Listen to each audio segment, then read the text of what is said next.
Shalom, silakan duduk kembali. Shalom semuanya. Apa kabar saudara semua? Luar biasa. Terakhir saya ke sini kalau tidak salah bulan Juni. Ya, bulan Juni ibadahnya masih jam 9.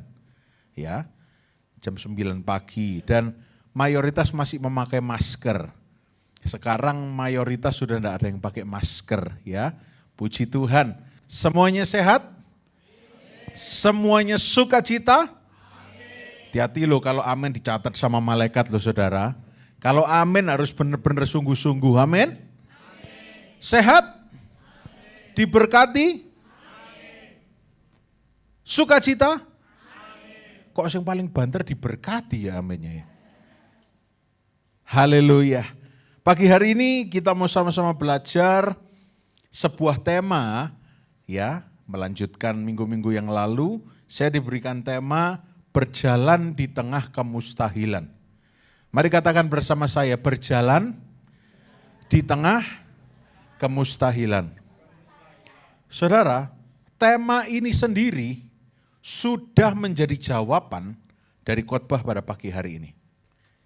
Maksudnya gimana? Renungkan baik-baik. Berjalan di tengah kemustahilan. Ini sudah menjadi jawabannya sendiri. Maksudnya bagaimana? Di tengah-tengah kemustahilan, ketidakmungkinan yang terjadi, apa yang bisa kita lakukan? Berjalan, sudah selesai. Khotbahnya sudah selesai. Saya serahkan kembali mimbar ini gitu ya. Berjalan di tengah kemustahilan. Bukan berhenti, bukan balik arah, tetapi berjalan. Ada 4 hal yang ingin saya sampaikan karena keterbatasan waktu. Yang pertama, ketika menghadapi kemustahilan. Oh iya, by the way, saya mulai dulu dengan informasi yang mungkin saudara belum ketahui ya. Informasi yang mungkin sebenarnya saudara tahu tapi sering lupa. Itu loh manusia kita gawat ya. Kita tahu tapi sering lupa, itu loh saya. Gitu ya kita saudara ya. Informasi yang tercatat di dalam Alkitab tapi kita sering lupa. Saudara tahu tidak bahwa Alkitab itu mengisahkan mengenai kemustahilan semuanya yang menjadi tidak mustahil lagi. Coba ambil contoh, Perjanjian Lama. Dunia hancur, kejadian 1 aja. Tidak berbentuk, dalam bahasa Ibraninya adalah tohu wabohu. Artinya hancur, berantakan, tidak ada bentuknya. Mustahil untuk bisa dipulihkan. Tapi Allah cuma bilang, jadilah ini, jadilah ini, jadilah ini. Yang mustahil menjadi tidak mustahil. Mau jalan kemana lagi? Masih dalam kejadian, kalau mau kita lihat kejadian 50, lompat ya. Yusuf kita tidak buka pagi hari ini, cuma renungkan saja. Anak kecil tidak ada harganya. Dijual, dibuang. Tuhan angkat jadi orang nomor 2 di Mesir. Mustahil, tidak ada yang mustahil. Mau lompat kemana? Kitab apa? Perjanjian Baru. Ketika ada Yesus lapar habis dengar khotbah. Ya, saudara mungkin juga nanti setelah dengar khotbah lapar, silahkan makan di tempat masing-masing. Saudara. Atau di sini kalau ada makanan juga silahkan. Setelah dengar khotbah lapar. Terus murid-murid Yesus bingung, loh si konsumsinya lupa, nggak koordinasi, kemarin WA-nya nyantol, jadi nggak bisa koordinasi soal konsumsi. Gimana ini? Ada anak kecil maju, cuma bawa berapa? 5 roti dan guru-guru sekolah minggu semua ini rupanya. Tuhan, ini yang aku punya. Mustahil memberi makan 5.000 orang laki-laki, belum anak-anak dan wanita. Tapi ketika Yesus mengucap syukur, yang mustahil menjadi tidak mustahil. Saudara mau sebutkan kitab mana? Isinya itu mustahil menjadi tidak mustahil. Jadi orang percaya kepada Tuhan Yesus, kemustahilan itu bukan lagi sesuatu yang menghambat. Tapi ketika terjadi sebuah kemustahilan, saya ingin sampaikan hanya tinggal tunggu waktu. Untuk apa? Melihat kebesaran Tuhan di sana. Tadi kita sudah nyanyikan, how great is our God. Dalam bahasa aslinya bahasa Ibrani, Gadol Elohai. Katakan Gadol, bukan gandul ya saudara ya. Gadol Elohai. Itu artinya how great is our God. Besar Allah kami. Ketika ada kemustahilan terjadi, ini bukan kata saya, ini firman Tuhan yang mengatakan. Berarti kita tinggal tunggu waktu untuk melihat yang mustahil menjadi tidak mustahil. Yang mengerti katakan amin. Yang sudah bangun pagi hari ini katakan amin. Oh, warga Blitar bangunnya pagi. Sama kayak warga Mojokerto. Karena di Mojokerto juga jam 7 ada ibadah. Jadi bangun pagi sudah ya. Alkitab itu mengisahkan semuanya tentang hal yang mustahil menjadi tidak mustahil. Tapi seringkali kita meremehkan ini. Ketika kita tidak sedang menghadapi kemustahilan, kita cuma mendengar ini seperti angin lalu. Ya, saya tahu Yesus memang bisa membuat yang mustahil menjadi tidak mustahil. Yesus bisa pakai murid-muridnya, Yesus bisa pakai hambanya. Ada seorang wanita tua janda cuma punya tepung sedikit sama minyak, terus diminta lagi untuk dimakan. Tapi bisa terjadi hal yang tidak mustahil. Yaitu minyak itu mengalir terus. Bisa dijual, nutupi hutang. Saya ngerti Pak. Tapi begitu kita menghadapi sendiri, kita seringkali cegek. Kita seringkali kagok. Kita seringkali linglung. Dan reaksi kita seringkali tepat seperti apa yang orang dunia reaksikan. Loh, kok gak bisa? Loh, kok gak mungkin? Loh, di mana Tuhan? Padahal ketika kemustahilan terjadi, yang pertama harus kita lakukan adalah tetap berjalan. Katakan tetap berjalan. Sekali lagi katakan tetap berjalan. Amin. Kalau ada kemustahilan jangan berhenti. Loh, gimana ini? Tetap berjalan.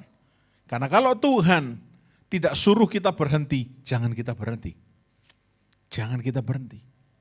Nanti kita akan belajar, ya. Hari ini kita akan belajar. Kita buka sebelumnya Mazmur 23 ayat 4. Mazmur 23 ayat 4. Coba kita baca sama-sama. Kita mau baca firman Tuhan. Percaya firman Tuhan berkuasa? Amin. Kita baca 1, 2, 3. Sekalipun aku berjalan dalam lembah kekelaman, aku tidak takut bahaya, sebab Engkau besertaku. Gadamu dan tongkatmu itulah yang menghibur aku. Coba perhatikan kalimat yang pertama-tama. Sekalipun aku berjalan dalam lembah kekelaman. Sebetulnya di dalam bahasa Inggrisnya, though I walk through the valley, aku berjalan melalui lembah kekelaman.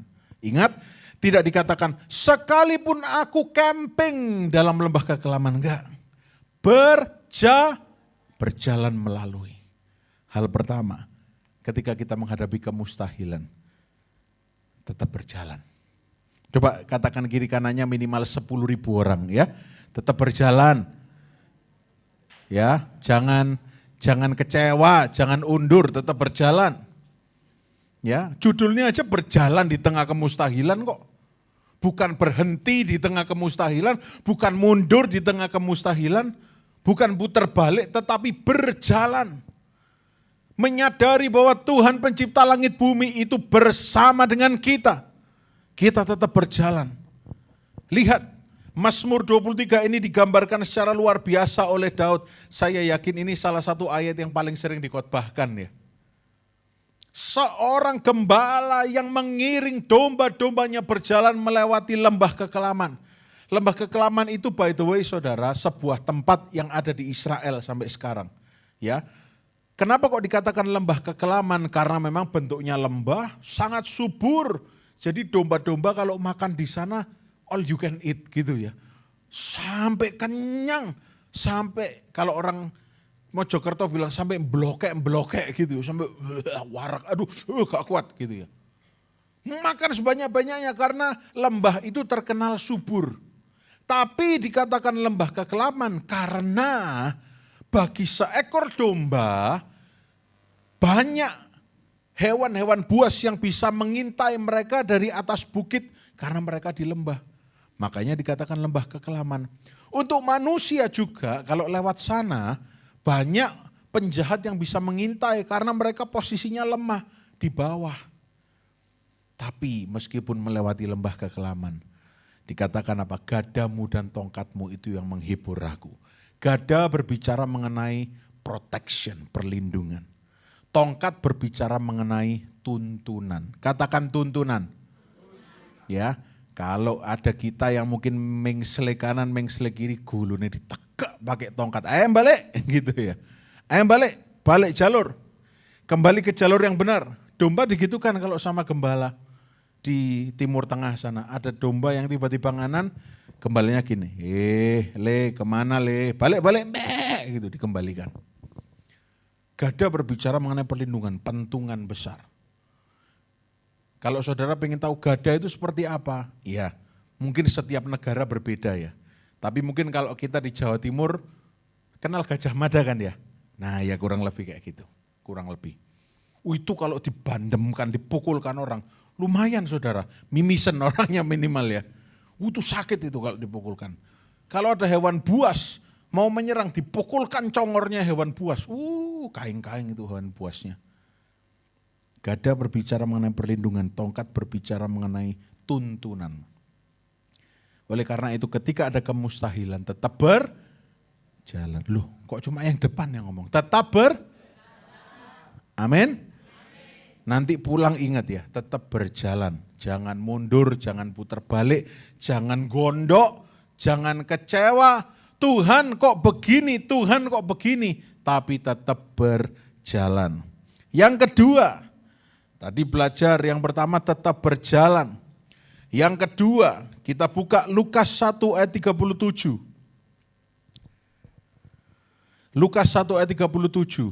Ya, ayat yang pendek, ayat yang terkenal juga ya.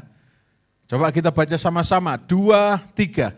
Sebab bagi Allah tidak ada yang, belum semuanya membaca ya. 1, 2, 3.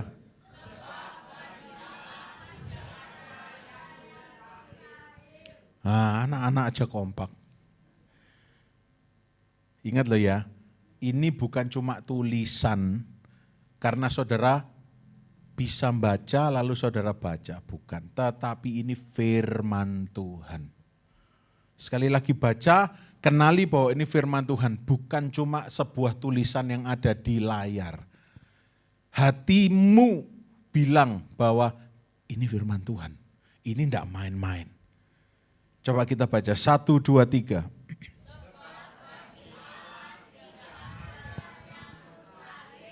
Amin. Bagi Allah tidak ada yang mustahil. Ayat ini dilontarkan dalam Matius dalam kaitannya dengan peristiwa Maria yang dikunjungi oleh malaikat ketika mengandung Yesus. Dan ayat ini dikutip dari Kejadian 18 ayat 14 juga dalam perkara yang mirip ketika Sarah dikunjungi oleh malaikat dan katakan kamu sebentar lagi akan punya anak. Dan Sarah ketawa, hahaha, piye carane Gusti, hamba sampun melewat kabeh niki, sampun petot, tuir gitu ya. Pripun, bagaimana caranya? Tapi kalau Tuhan bilang akan punya anak, akan punya anak. Kenapa? Sebab bagi Allah tidak ada yang mustahil. Maria belum menikah, belum pernah bersetubuh dengan Yusuf. Tapi kalau Tuhan pilih dia untuk bisa mengandung bayi Yesus, itu hal yang mustahil. Bagaimana bisa dibuai kalau tidak melalui proses biologis? Tapi bagi Allah tidak ada yang mustahil. Dalam bahasa Inggris dikatakan, diterjemahkan begini. Nothing shall be impossible with God. Tidak ada yang mustahil bersama dengan Allah. Nah saya ingin tanya, saudara kalau ke gereja, Percaya enggak kalau Allah kita baik? Saudara kalau berdoa, berterima kasih untuk kebaikan siapa? Allah kita, kebaikan Yesus, betul? Nah, kalau kita berdoa, kalau kita berterima kasih, bukankah artinya juga kita percaya bahwa bagi Allah tidak ada yang mustahil? Nah, kalau kita percaya, gimonggo dilakukan kepercayaannya itu. Amin. Dilakukan, bukan cuma dimengerti, tapi dilakukan. Bagi Allah tidak ada yang mustahil, jelas. Tadi saya sudah katakan Kejadian 18 ayat 14. Kenapa kok sampai diberitahukan kepada Sarai, dikirimkan malaikat kepada Abraham? Untuk apa diberitahukan? Malaikat memberitahu itu. Saudara lihat di Kejadian 18 ayat 14 itu. Adakah sesuatu apapun yang mustahil untuk Tuhan? Pada waktu yang telah ditetapkan itu tahun depan aku akan kembali mendapatkan engkau. Pada waktu itulah Sarah mempunyai seorang anak laki-laki. Itu kalau saudara baca ayat-ayat di sekitarnya, Sarah guyu. Apa? Bukan ngintip ya, tapi ngopeng. Terus, aku punya anak. Mustahil. Tidak mungkin gitu. Karena belum terjadi. Mungkin kita sekarang juga gitu ya. Aku, wong Blitar, diberkati. Enggak mungkin. Contoh, tapi saya tahu di sini dari mukanya semuanya diberkati Tuhan semua. Amin, kok ragu gitu sih saudara? Amin. Sarah juga gitu. Aku punya anak, kok bisa? Kok bisa? Tapi bagi Allah tidak ada yang mustahil. Berjalan terus melewati kemustahilan sambil percaya. Bagi manusia mustahil, tapi bagi Allah itu tidak mustahil. Kenapa kok diberitahukan oleh malaikat? Untuk menguatkan iman mereka. Pagi hari ini juga gembala saudara, koordinator saudara memilih tema ini untuk menguatkan iman kita semua. Supaya kita tetap sadar. Dalam kemustahilan kita harus tetap berjalan. Amin. Saya kasih gambaran gini loh. Bukan gini loh saudara, hidup itu bukan gini. Berjalan di tengah kemustahilan. Duh Gusti, ampun. Bukan. Tapi bersama Yesus berjalan di tengah kemustahilan. Dalam nama Yesus aku sehat, aku berkemenangan. Aku diberkati berkelimpahan untuk jadi berkat. Aku mempermuliakan nama Tuhan. Sakit? Bisa? Oh mosok sih. Bisa memperkatakan itu? Nah mulai lemes kan? Bisa enggak?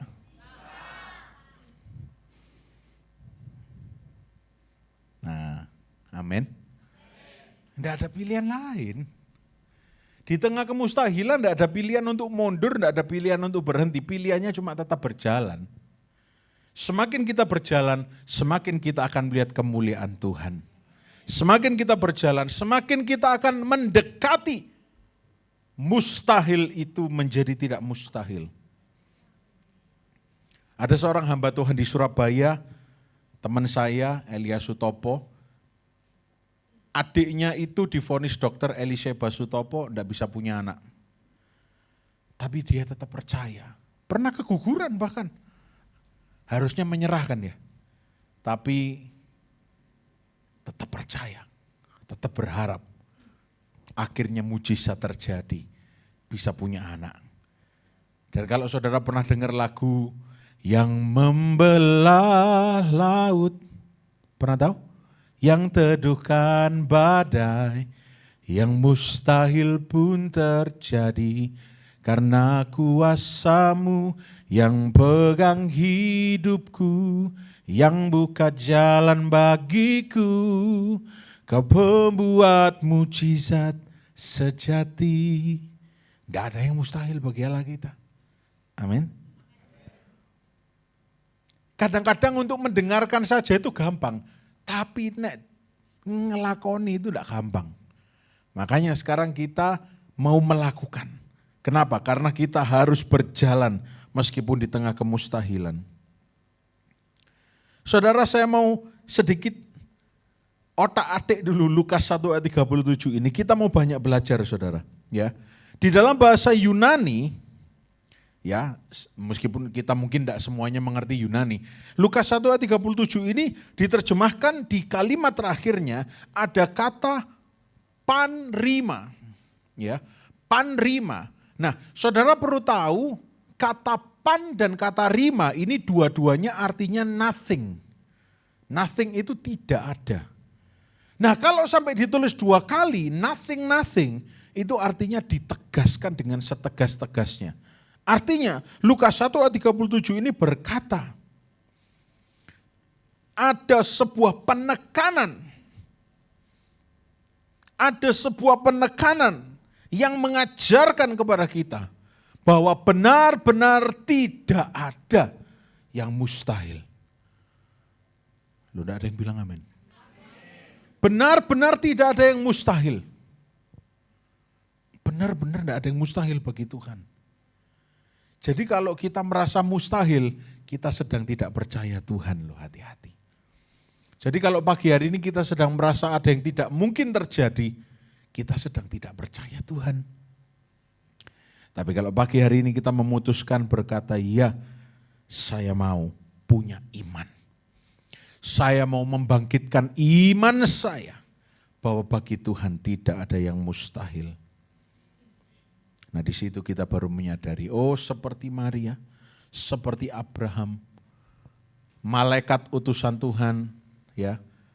Mungkin sekarang saudara tidak dikunjungi malaikat, tapi firman Tuhan ini pesan, sama, malaikat itu angelos. Angelos itu messenger, pembawa pesan. Firman Tuhan ini juga pesan firman Tuhan. Ya, berbicara kepada saudara pagi hari ini, tidak ada yang mustahil. Itu yang kedua, bagi manusia mustahil, bagi Allah tidak ada yang mustahil. Jadi kalau hari ini kita menghadapi kemustahilan, bagus. Loh, kok bagus, Pak? Iya, biar Tuhan yang bekerja. Kita tetap berjalan yang pertama. Yang kedua, tetap sadar bagi Tuhan tidak ada yang mustahil. Yang ketiga, kita lihat sama-sama Matius 14 ayat 22 sampai 25. Ini ayat yang luar biasa. Matius 14 ayat 22 sampai 25. Sesudah itu Yesus segera memerintahkan murid-muridnya naik ke perahu mendahuluinya ke seberang.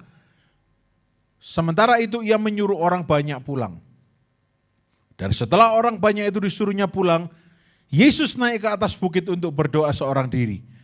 Ketika hari sudah malam, ia sendirian di situ. Ini kira-kira digambarkan mungkin tengah malam, ya, jam 11, 12, kemudian berdoa sampai jam 1, jam 2, ayat 24.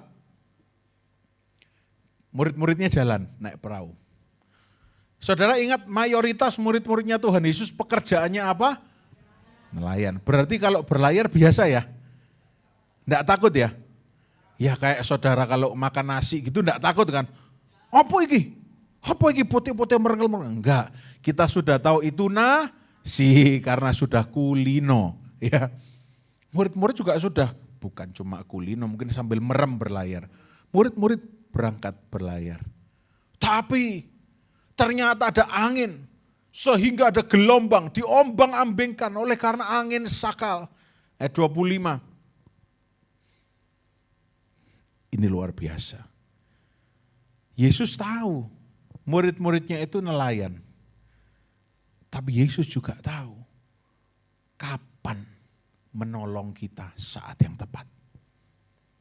Poin yang ketiga yang ingin saya sampaikan, memahami bahwa dia mengerti dan dia peduli. Ketika kita berjalan di tengah kemustahilan, ketika kita merasa tidak ada seorang pun yang bisa menolong, hal yang bisa kita lakukan adalah memahami bahwa dia mengerti dan peduli. Yesus tahu murid-muridnya itu nelayan, tapi Yesus itu mengerti apa yang sedang mereka hadapi. Yesus peduli kepada murid-muridnya. Kepedulian Yesus ditunjukkan di ayat 25. Kira-kira jam 3, bayangkan, Yesus sudah di atas bukit berdoa. Yesus dari jauh bisa merasakan, oh, kesayangan-kesayanganku lagi kena angin sakal. Tak paranane. Oh, ini sesuatu yang luar biasa loh. Yesus belum diminta, dia berjalan ke sana. Yesus berjalan di atas air. Saudara, coba ada di sini yang bisa berjalan di atas air? Tidak ada? Apa bahasa lainnya berjalan di atas air? Berjalan di atas kemustahilan. Renang, ngapung nih Pak. Berjalan dengan renang berbeda. Di laut mati saja tidak bisa kita berjalan. Tapi kalau ngapung bisa. Saya ulangi lagi supaya poinnya tidak kelewatan. Apa kata lain dari berjalan di atas air? Berjalan di atas kemustahilan. Yesus datang kepada murid-muridnya berjalan di atas kemustahilan. Supaya murid-muridnya tahu bahwa Yesus peduli, Yesus mengerti, Yesus berjalan di atas air. Yesus berjalan di atas kemustahilan. Artinya kalau Yesus berjalan mendatangi mereka di atas kemustahilan, yang mustahil tidak akan lagi mustahil. Karena Yesus sendiri sudah berjalan di atas kemustahilan. Yang bingung katakan, Oh bingung semua ya? Saya ngomong pelan-pelan ya. Yesus berjalan di atas air itu sendiri sebuah hal yang mustahil bagi manusia, betul? Nah, ketika murid-murid melihat bahwa Yesus berjalan di atas air, maka Yesus sedang ingin memberikan pesan kepada murid-muridnya, tonton ini loh, tidak ada yang mustahil, aku bisa berjalan di atas air. Mengerti? Nah, puji Tuhan, puji Tuhan. Nek sampe tidak mengerti saudara, keringetan saya saudara. Aku ini loh berjalan di atas air, artinya apa? Kalau aku sendiri bisa berjalan di atas air, aku pasti bisa menolongmu. Nggak usah takut. Dia mengerti, dia peduli. Amin. Poin yang terakhir, yang keempat. Matius 14 yang sama ayat 26 sampai 32. Kita lanjutkan pembacaannya ayat 26. Ketika murid-muridnya melihat dia berjalan di atas air, nah akhirnya dilihat ya, murid-muridnya lihat, loh apa itu? Mereka terkejut dan berseru, itu hantu. Kenapa kok gini? Karena dalam budaya Yahudi saudara, kalau ada sesuatu yang melayang-layang saat bencana atau bencana alam, itu angin sakal itu kan seperti bencana alam. Mereka punya kepercayaan mistis bahwa wah mati ini sebentar lagi. Kok ada gitu-gituan segala gitu ya. Saya enggak tahu, enggak dituliskan Yesus pakai baju apa. Mungkin mereka sedang bisa bilang, lo putih-putih melaku opo, iku aduh biung, Gusti gitu ya. Mereka punya superstitious, mereka punya kepercayaan mistis orang Yahudi. Wah kalau ada bencana, ada hal kayak gitu terjadi, jangan-jangan ini akhir hidup saya. Makanya mereka bilang, itu hantu. Lalu berteriak-teriak karena takut. Ayat 27. Tetapi segera Yesus berkata kepada mereka, tenanglah aku ini, jangan takut. 28.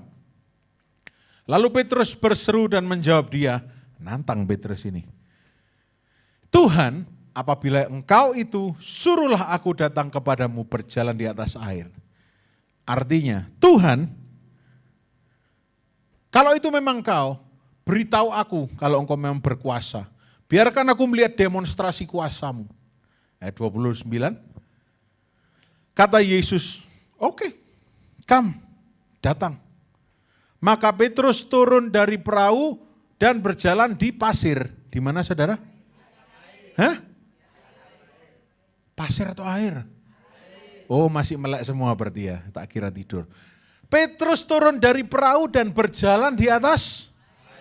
Tidak mungkin manusia bisa berjalan di atas air. Tapi bersama Yesus yang mustahil itu bisa terjadi. Petrus kan bilang, tunjukkan kalau engkau berkuasa. Yesus bilang, nggih monggo, silakan. Pagi hari ini pun Yesus juga berbicara kepada kita. Berjalan di tengah kemustahilan.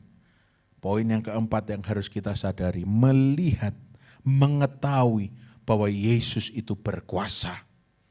Loh, tidak ada yang amin. Mengetahui bahwa Yesus itu berkuasa. Petrus pun juga gitu. Ketika Petrus turun dari perahu, berjalan di atas air, mendekat kepada Yesus. Tapi belum selesai, ayat 30.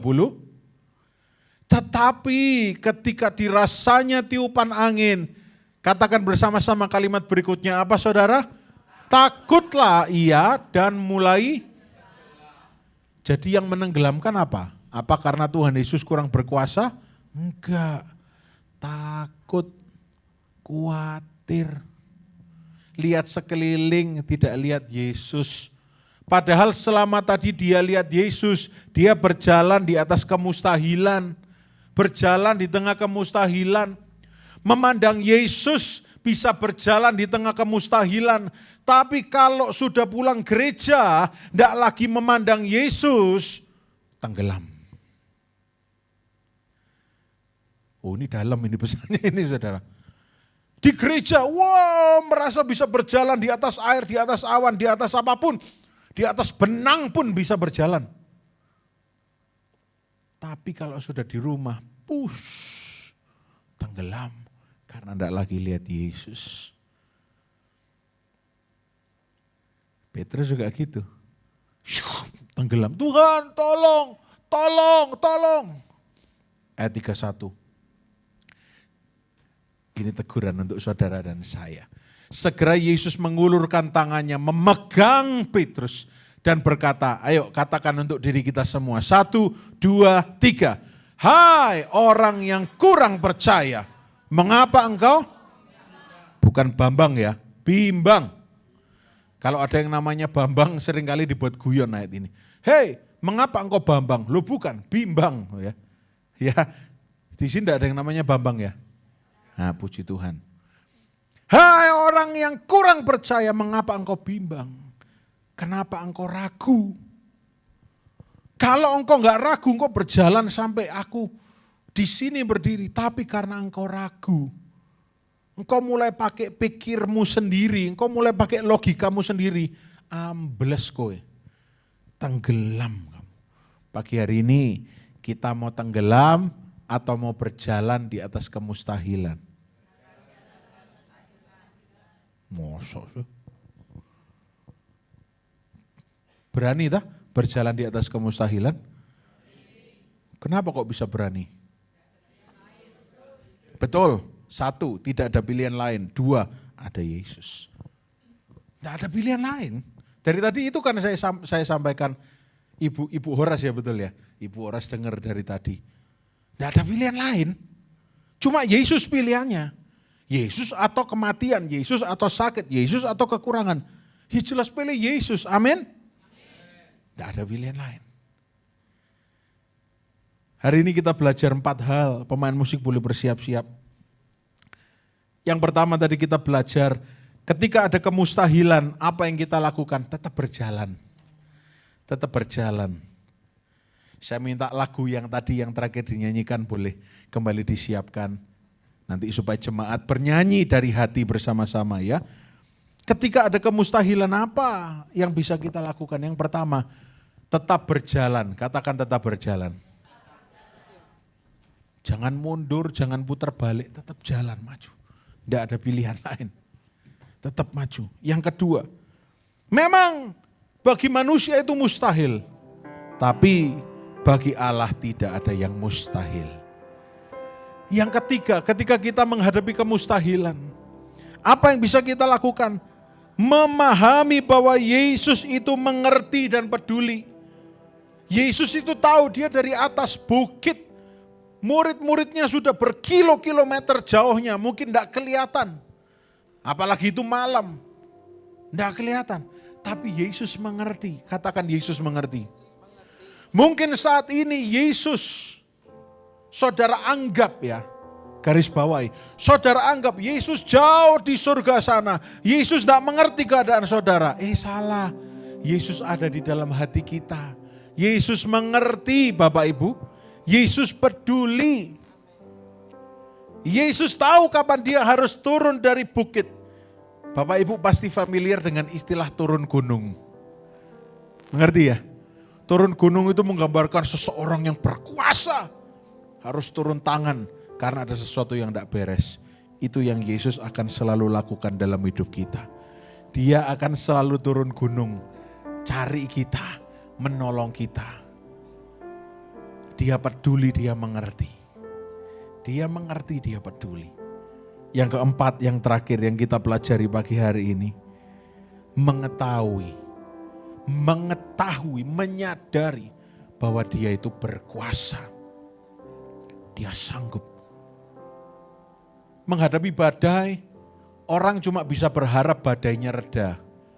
Tapi kalau Yesus menghadapi badai, tenang. Badainya mandek, berhenti. Petrus minta berjalan di atas air. Kalau orang lain, menyiapkan apa ya? Oh mungkin itu kayu supaya bisa ngapung sedikit.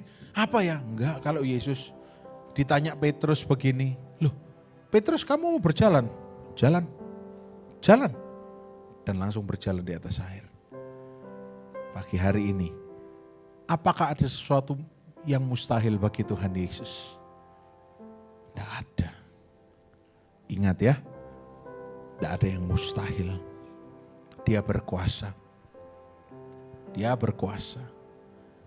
Ayo kita mau sama-sama berdoa sejenak lalu kita nyanyikan lagu ini bersama-sama.